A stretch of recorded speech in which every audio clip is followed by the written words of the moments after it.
After surviving from madness, Korpi returned home. Inside, he saw a photo of his wife and 2 sons, a worn picture that always had the power to slap him with memories of the past, leaving him silent for quite a while. If that photo could speak, it probably would have told him to sit down first and have some tea before the sudden nostalgia hit.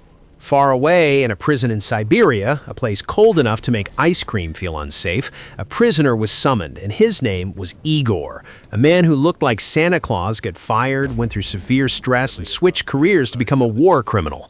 A high-ranking officer named General Rick came to see him.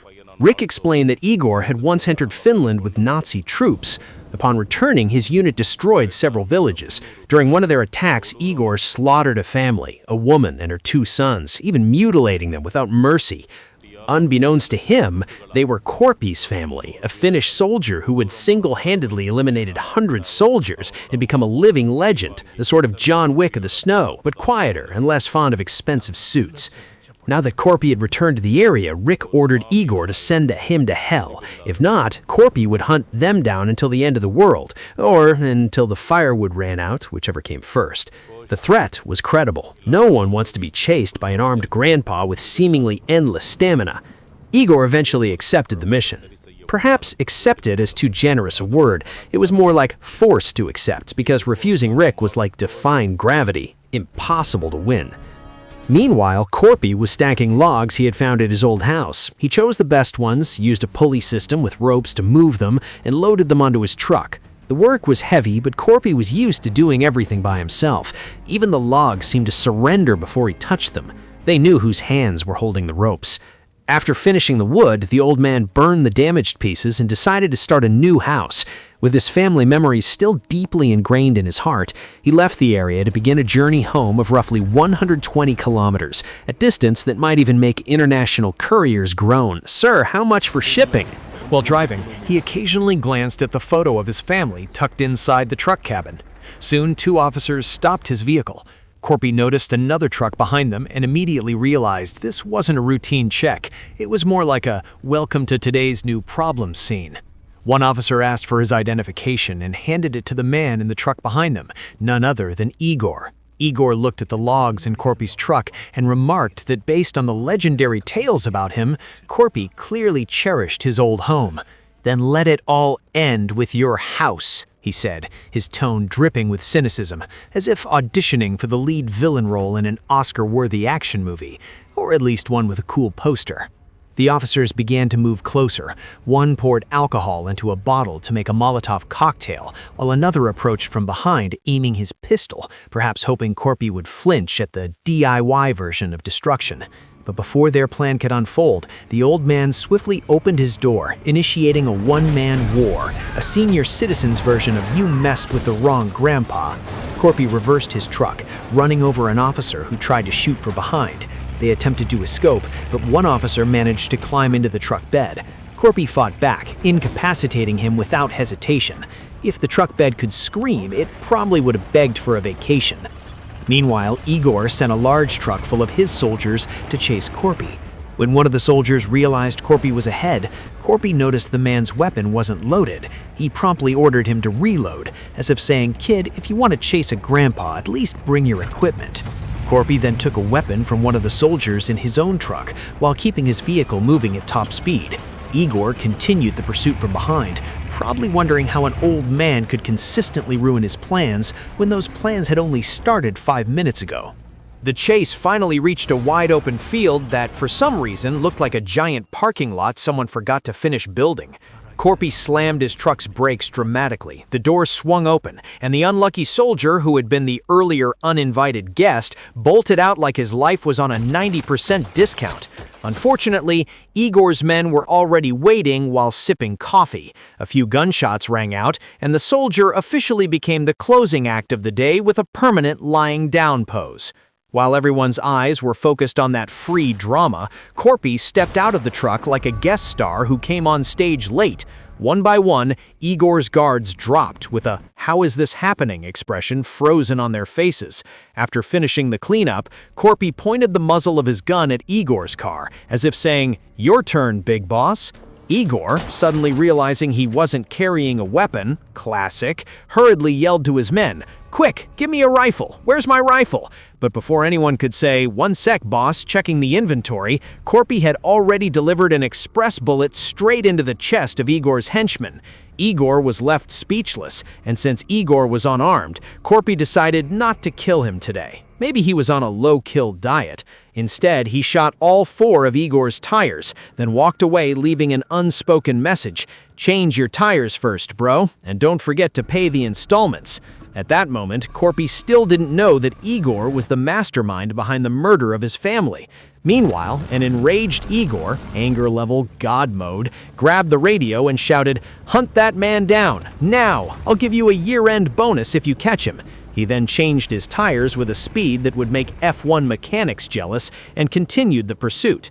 Korpi tried to lose them by making turns like he was playing the Russian edition of Need for Speed, but Igor wasn't a rookie boss. He immediately deployed a special motor unit, a squad of thick-helmeted riders who looked like engine-powered sardine cans. Within seconds, they were glued to the back of Korpi's truck like an "I love Putin" sticker that refuses to come off. Korpi shot at them relentlessly, but the bullets only made ting-ting sounds against their helmets. What are those helmets made of? Thanos' craft shop? He muttered internally. Their counterattack came. One stray bullet lodged itself in Korpi's body. His truck swerved, crashing into bushes like a drunk driver. With blood dripping and a hurt but still handsome expression, he managed to get back onto the road. The motor squad pressed closer. One of them even dared to jump into the truck bed. Hero landing? Epic fail. The attacker tried to stab him, but Korpi dodged like he was dancing. The attacker grabbed a hanging rope to try again, but Korpi suddenly hit the brakes. The result? The attacker flew forward right as Igor's car passed and crunch. One life instantly became a makeshift speed bump. Igor could only say, "Hey, that was my guy who just got a raise." But the story wasn't over, but another soldier had already climbed onto the top of the cabin. He tried to pull Korpi out of the truck while shouting, "Get out! I need this vehicle for my performance bonus." Korpi fought back hard. The enemy was thrown off and ended up dangling from a rope wrapped around his body. With an expression that said, "Oh nice, an automatic solution," Korpi fed the loose end of the rope into the engine. It was pulled in violently, tightening around the soldier's neck until he went limp. Done. Clean. As efficient as pulling out weeds, only far more brutal. With that, every motorcycle pursuer had been eliminated. Feeling more threatened and likely starting to question his career choices, Igor ordered Korpi's logs to be burned. In response, Korpi strapped dynamite to the corpse still stuck in the truck. He stared at the body for a moment as if saying, "Sorry man, your overtime continues even after death," before throwing it toward Igor's vehicle. Igor leaped out just before a massive explosion obliterated the car. The jump was so dramatic it could have won a gymnastics medal in the avoiding terrible fate category. Korpi then drove into the forest and tried to save his logs by covering them with leaves, a traditional, simple method and 100% not listed in any firefighting manual. Igor, now practically unhinged, his hair probably stressed out too, called in the deadliest aerial weapons he could get to destroy Korpi. Meanwhile, Korpi stopped to check his cargo. Some logs were burned, but still usable. He poured water into the truck's radiator, realizing the journey ahead was still long. He also fed his loyal dog, who looked at him as if saying, "Boss, can we live a normal life, please?" It was then Korpi realized the earlier bullet had pierced his cheek deeply, but he endured. Pain to him was just an overconfident mosquito bite. Suddenly, he saw aircraft flying low above him, Igor's air units now hunting him from the sky. Without wasting time, he lifted his dog into the truck, quickly yet gently, and floored the gas before the 2 planes looped back for another attack. Korpi accelerated. One plane dove down and unleashed gunfire like a gamer who had just activated a cheat code. Korpi swerved sharply to dodge and spotted a small house with a garage. Without hesitation, he drove the truck inside, polite enough, though without the owner's permission. He knew the garage wouldn't protect him for long. In front of the building was a dense forest. Korpi grabbed a large wooden plank and placed it over the truck bed, as if struck by a sudden DIY idea during a windstorm. Meanwhile, the enemy pilot performed a sharp maneuver, probably cursing the plane's inaccurate sensors, then launched a missile that obliterated the garage in seconds. Thankfully, Korpi had already escaped, proving his survival instincts outpaced multi-million-dollar aircraft. The planes continued firing, but the wooden plank held up surprisingly well. as if the wood had once attended a motivational seminar on inner resilience. Korpi charged straight into the forest. The thick trees frustrated the pilots, whose radars essentially said, "Bro, I can't see anything." Seeing his chance, Korpi pushed the truck even faster. One plane lowered altitude recklessly and found him again, tilting the aircraft dramatically as though showing off his skills to the trees. But suddenly, Korpi slammed the brakes. The forest fell silent. The plane passed overhead without firing, either losing its target or because the pilot was too busy yelling at his navigation gear. With no more sounds of pursuit, Korpi drove forward until he emerged from the dense woods. He stepped out to check if the second plane was nearby. He squinted upward like someone searching for free mall Wi-Fi. When he continued along the edge of an open field, whoosh! The plane reappeared from afar, diving like an overly ambitious crane bird. It flew extremely low and opened fire again, but this time the pilot was out of ammo. He tapped the control panel like tapping an empty fridge. Huh? It's empty. Infuriated, the pilot chose to crash the aircraft into Korpi's path. He tightened his harness, then jumped out of the cockpit, screaming something between a tragic farewell and someone falling off a bed. Seeing this, Korpi released the straps holding his logs, stopped the truck, and allowed the whole load to roll onto the road. The jet struck the logs, jolted violently out of control, and boom, exploded. The pilot, who had jumped, floated down with a parachute like a leaf trying way too hard to be dramatic. Korpi began gathering his logs again, but the pilot landed and still managed to shoot at him. Korpi, utterly exhausted, maybe even more than a convenience store cashier on a too-long shift, walked toward him with a face that said, "All right, let's end this." The pilot suddenly looked past Korpi and laughed. When Korpi turned, he saw a massive bomber approaching. Not a normal aircraft. This one looked like a compromise between military technology and overdosed ambition. Quickly, Korpi reloaded all the logs, sealed the truck bed, and sped off. The pilot seemed sure Korpi wouldn't survive until the bomber dropped a payload that nearly vaporized both Korpi and the pilot, who was still nearby. The pilot screamed and ran in tiny frantic steps, clearly not expecting to almost die because of his own teammate. A massive explosion shook the entire area. Korpi swerved to avoid the chain blasts so swiftly the truck practically deserved an athletics medal and drove straight into the water. Underwater, Korpi struggled for air, apparently lacking gills, so his first mission was pushing his dog up to safety. The dog looked down at him as if saying, "Boss, you're not really planning to breathe down there alone, right?" Korpi swam up, trying to look cool despite water rushing into his nose like an unwelcome invitation. He watched his logs sink with the truck, as if saying, "You go on ahead, we're taking a long vacation down here." Korpi dove down and cut the ropes holding them, sending the logs shooting upward like amateur wooden rockets. But while doing so, he lost consciousness underwater.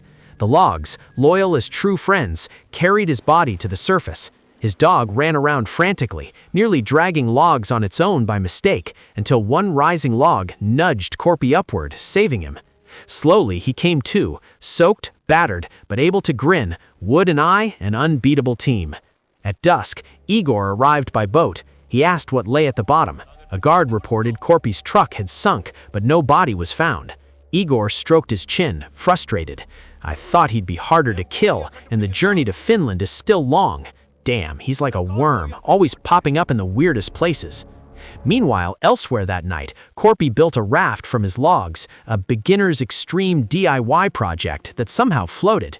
With his dog, he crossed to shore. Upon landing, he spotted an old tank not far from the beach, looking like a scrapped used car trying to relive its glory days. Inside the tank, he found weapons and began installing them one by one, glancing at his dog. "If we survive this, you're getting a raise, buddy." Not far ahead was the Soviet-Finnish border. Igor arrived first, waiting, since there was only one path Korpi could take. He yelled, "Finally! This time you're not getting away!" Moments later, Korpi emerged with logs strapped to the tank. Seeing him inside a steel beast, Igor's entire squad readied their attack, like watching a blockbuster action movie but forgetting it was happening in real life. Korpi sat in the driver's seat, activated the cannon, and drove forward. Enemy troops opened fire, but Korpi ignited the fuel line he had prepared behind the tank, creating a blazing trail on the ground. The flames looked like a military red carpet rolling out beneath him. At full speed, he charged forward. Explosives he'd planted detonated, making the tank look like it was part of a fireworks parade. The blasts were so strong that the tank soared over the border and landed in Finland. But before he could continue, the tank's track snapped, trapping him inside. Exhausted and bleeding profusely, he fought to stay conscious. He removed the blade from his knife handle, grumbling internally, "Why is life always like this?" Then made sure his dog climbed out first. The dog crossed the border safely and looked back at Korpi as if saying, "Boss, hurry, I don't want extra overtime." Korpi crawled out, but Igor captured him. Before Igor could finish him, UK arrived with his group. They wanted Korpi alive. Igor dragged Korpi's body and handed him over to Wirek. Before leaving, Igor sighed long and said, "There's no place like home," and night fell and Korpi was officially turned into a living chandelier inside a Russian express train car, blood dripping like a leaking faucet. The guards smacked him around like they were playing a sadistic whack-a-mole. Igor entered with the full vibe of a villain monologue finale. He crouched and whispered dramatically, "Korpi, the Finnish legend. You may not know me, but I'm the reason your CV became legendary. I've killed thousands of women and children. I don't even remember their faces, but there was one boy I couldn't forget. When I went to your house to finish off your wife and 2 sons, that boy stabbed me with a kitchen knife, nearly blinded me. And the wood on your truck, it matches the wood in your home. That kid was your son. Brave boy. Just like his father. You should be proud." Igor smirked wider. "Because I was pissed, I butchered him, the mother, and the other kid. Then I sprinkled their bodies for my dogs. Bon appetit." Korpi thought silently. "Noted. I'll return the recipe, with extra seasoning." Igor continued, "I'm not afraid of you. It's my men who shove their fingers in their ears when they hear your name. Now you'll be tortured for days, then rot in our prison until you forget your own name." With that, Igor left, patting his coat like he'd just finished a flawless PowerPoint presentation. Korpi hung there, but his eyes were burning red. He took a deep breath, hooked his legs, and crack, the rope snapped. His body crashed onto the hard floor with the sound of a rice sack dropped from a 3rd floor. 2 guards heard it and nervously approached. "Rock, paper, scissors. You go first." "No way! I'm scared of the dark." Korpi, who had hidden a small folding knife under his skin like a cheap magic trick, greeted the first guard with a warm hug that ended very cold. The second guard opened the door, saw his friend turned into wall decoration, and instantly collapsed. A third guard peeked in, saw 2 bodies with expressions reading, "0 out of 10, do not recommend," and jumped off the train yelling, "I quit!" Korpi tossed aside the heavy weapons and switched to ninja mode. He crawled to the log carriage and found another soldier sleeping loudly. Korpi simply whispered, "Good night, kid." A soldier heading to the bathroom spotted Korpi and tried to scream, but a small axe sang first at his throat. A tiny thunk, and he was back to sleep forever. In the next carriage, Igor was being forced to attend a dinner with General Wirek. The table was full of vodka and caviar, but Igor only stared, furious. "Where's my payment? I want to go home." Wirek chuckled. "Relax, Igor. Eat first. This is imported foie gras. Don't waste it." Igor grew more restless, glancing at the door every second like someone waiting for an ex to walk in with a lawyer. Meanwhile, further back, but a soldier dropped a bottle. Clink, triggering chaos. Korpi glared at it as if saying, "Seriously? I'm doing a stealth mission, not hosting a rock concert."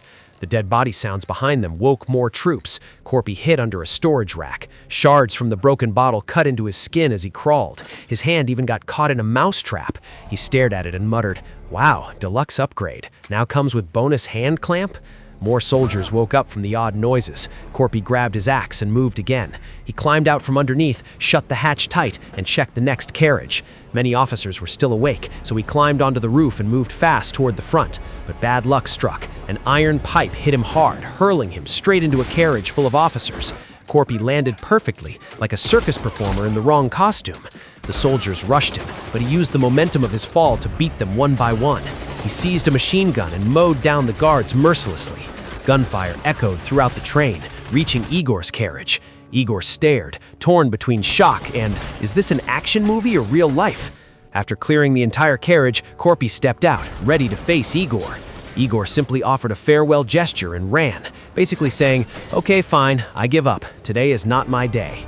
Korpi saw something under a curtain. He uncovered it. It was a missile. He stared at it, muttering, "Seriously? Missiles on sale now?" Elsewhere, Igor confronted Wirek again. He immediately stabbed an officer, stole a pistol, and killed everyone in the room. When he aimed at Warwick showed him the money Igor had been looking for. Igor smiled. "Here's your reward," he said, and shot Warwick dead. Then he calmly drank as though enjoying an evening coffee. Korpi, watching from afar, could only shake his head. "Boss, your dramatic flair is way over the top." The rest of the troops stormed in, but the train had already stopped, and Korpi escaped carrying the missile. Igor looked at the money, satisfied, until the room shook. A missile flew toward the train. Korpi appeared riding the missile, like a toy plane pilot on the wrong TV channel. When he reached the train, he halted the missile and leaped toward Igor, unleashing years of bottled fury. Igor fought back, hitting him repeatedly, but Korpi's battered body acted like an unkillable video game character. In desperation, Korpi grabbed a fork and stabbed Igor's leg. Igor attempted to choke him with the fork. "Seriously? Are we fighting or having dinner?" But Korpi knocked him down. Igor grabbed an iron rod and struck him again and again.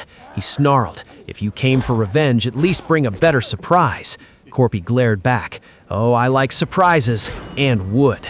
Igor shoved him out of the carriage. The missile was still attached to the train. Korpi loosened a screw. The missile detached, shot forward, and stopped mid-air in front of Igor.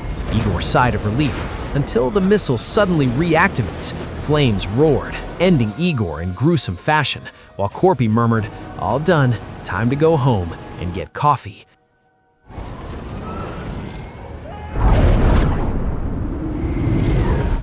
Later, at a station near the Finnish border, resting guards heard approaching footsteps. They prepared to fire, but it was Korpi, carrying logs. They froze, then saluted.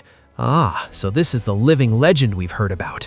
A few days later, Korpi rebuilt a house near the border alongside his loyal dog. As he worked, the dog barked loudly. Korpi prepared for danger, but instead villagers arrived. They said, "For work this big, we came to help." Korpi smiled widely, thinking, finally, someone understands that houses without workers are a disaster. Together, they rebuilt the home, restoring memories long lost, though in truth, those memories would never return. At the end of the film, we see the villagers continue helping the old man finish his house, rebuilding the fragments of a life that had been destroyed, even though some things truly never come back. Maybe that's all for today's film recap, and the message is, never provoke an old man, because you never know, he might be a real-life Korpi who will hunt you down to the ends of the earth. I am Fox, and thanks for watching.